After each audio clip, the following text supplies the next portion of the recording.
ಸಂಖ್ಯಾತ ಪದವೀಧರ ಮಹಿಳೆಯರು ಉತ್ತಮ ಉದ್ಯೋಗಾವಕಾಶ ಪಡೆಯಲು ಸ್ವಂತ ಉದ್ಯಮ ಪ್ರಾರಂಭಿಸಲು ಪ್ರತಿಷ್ಠಿತ ಸಂಸ್ಥೆ ಐಎಂಬಿ ಬೆಂಗಳೂರಿನಲ್ಲಿ 300 ಅಭ್ಯರ್ಥಿಗಳಿಗೆ ಉದ್ಯಮಶೀಲತಾ ತರಬೇತಿಯನ್ನು 3 ಕೋಟಿ ವೆಚ್ಚದಲ್ಲಿ ಮಾಡಲಾಗುವುದು.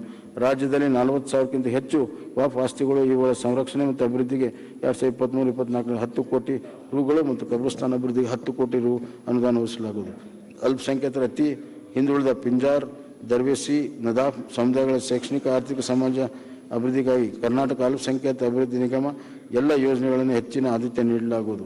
ಕರ್ನಾಟಕದ ಅಲ್ಪಸಂಖ್ಯಾತ ಅಭಿವೃದ್ಧಿ ನಿಗಮ ಕಳೆದ ಆಯವ್ಯಯದಲ್ಲಿ 60 ಕೋಟಿ ಒದಗಿಸಲಾಗಿದ್ದು, ಪ್ರಸ್ತುತ ಆಯವ್ಯಯದಲ್ಲಿ ಈ ಮೊತ್ತವನ್ನು 110 ಕೋಟಿಗೆ ಒದಗಿಸಲಾಗಿದೆ.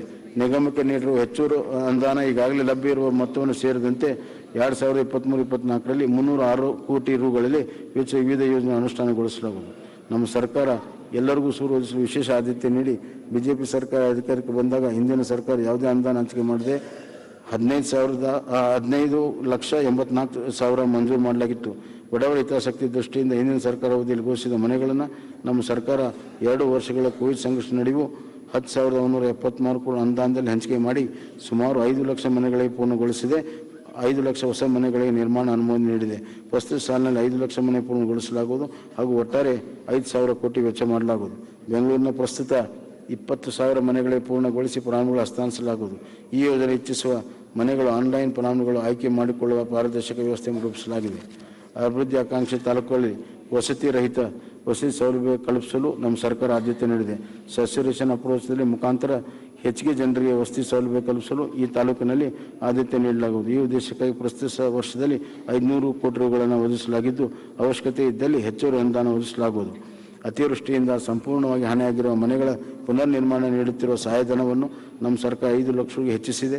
ವಿವಿಧ ವರ್ಗಗಳ ಅಡಿಯಲ್ಲಿ ಕಳೆದ 4 ವರ್ಷದಲ್ಲಿ 3,01,884 ಮನೆ ಪುನರ್ ನಿರ್ಮಾಣಕ್ಕೆ ಅನುಮೋದನೆ ನೀಡಲಾಗಿದ್ದು, ಇದಕ್ಕೆ ಇಲ್ಲಿವರೆಗೂ 2,627 ಕೋಟಿ ರೂಗಳನ್ನು ಬಿಡುಗಡೆ ಮಾಡಲಾಗಿದೆ.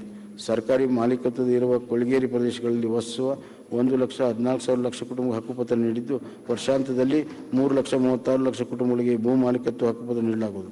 ಕರ್ನಾಟಕ ಗೃಹ ಮಂಡಳಿ ಅನುಮೋದನೆಯಾಗಿದ್ದ 38 ಯೋಜನೆ ಜಮೀನು ವ್ಯಾಜ್ಯ, ಭೂ ಮಾಲೀಕರ ಸಮಸ್ಯೆ ಮತ್ತು ಇತರ ಕಾರಣಗಳಿಂದ 10 ವರ್ಷಗಳಿಂದ ನಿಧಿಗದೆ ಬಿದ್ದಿದ್ದು, ಈ ಎಲ್ಲ ತೊಡಗಳನ್ನು ನಿವಾರಿಸಿ ಮಾರ್ಗಸೂಚಿಗಳನ್ನು ಮಾರ್ಪಡಿಸಿ 3,382 ಎಕರೆ ಪ್ರದೇಶದಲ್ಲಿ 48,000 ನಿವೇಶನ ಹಂಚಿಕೆ ಮಾಡಲು ಕ್ರಮ ವಹಿಸಲಾಗಿದೆ. ಕರ್ನಾಟಕ ಗೃಹ ಮಂಡಳಿ ವತಿಯಿಂದ ಪ್ರಸ್ತುತ ಆರ್ಥಿಕ ವರ್ಷದಲ್ಲಿ ಇದುವರೆಗೂ 6 ವಸತಿ ಯೋಜನೆಗಳನ್ನು ಪೂರ್ಣಗೊಳಿಸಿದ್ದು, ಈ ಯೋಜನೆಯಲ್ಲಿ ಒಟ್ಟು 6,142 ನಿವೇಶನಗಳನ್ನು ಅಭಿವೃದ್ಧಿ ಮಾಡಲಾಗಿದೆ. ಪ್ರಸ್ತುತ ಸಾಲಿನಲ್ಲಿ ಅಂದಾಜು 2,000 ಎಕರೆ ಜಮೀನು ವಸತಿ ಯೋಜನೆ ಸಂಗ್ರಹಿಸಿ ಅಂದಾಜು 30,000 ಸ್ವತ್ತುಗಳನ್ನು ಅಭಿವೃದ್ಧಿಪಡಿಸಿ ಸಾರ್ವಜನಿಕ ಹಂಚಿಕೆ ಮಾಡಲಾಗುವುದು. ನಮ್ಮ ನೆಲೆ ಎಂಬ ಹೊಸ ಯೋಜನೆಯಲ್ಲಿ ಕರ್ನಾಟಕ ಗೃಹ ಮಂಡಳಿ ಅಭಿವೃದ್ಧಿಪಡಿಸುವ ನಿವೇಶನ